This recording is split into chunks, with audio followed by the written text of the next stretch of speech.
Have you ever wondered why Pueblo seems to miss out on bigger snowstorms? Well, meteorologist Alan Rose is here. There's a name for this phenomenon, Alan, and it has a lot to do with topography, changes in elevation.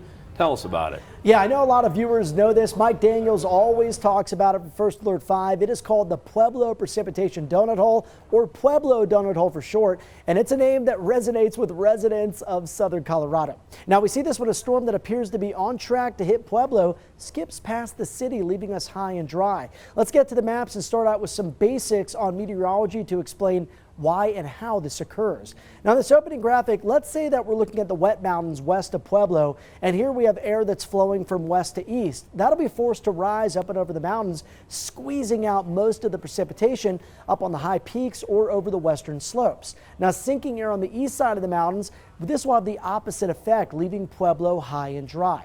Now, in the case of the Pueblo Doughnut Hole, we're also prone to downslope winds from a north wind that drops in from the Palmer Divide and Pikes Peak region, and a south wind that blows in from the higher elevations of the Raton Mesa. So how does the city go from these dry downslope winds to a wetter upslope flow? Think the Albuquerque low. Now, low pressure that would be tracking to our south over New Mexico, that's just what we need to send an easterly upslope wind towards Pueblo. And it's exactly what's required to bring maximum snow potential to the city.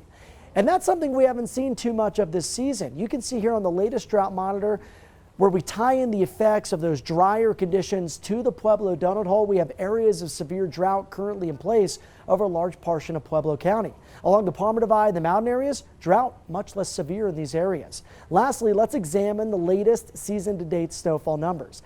Denver doing quite well so far this season with 35 inches of snow, while Pueblo has only seen a measly 6.6 inches, which is well below average. Now, Colorado Springs has seen more than 15 inches of snow this season and is currently above average, while Pueblo, as we said, needs to play catch up. Now, that said, don't sleep on Pueblo, my friends, as February and March are known to produce big storms with heavy wet snow and lots of water content.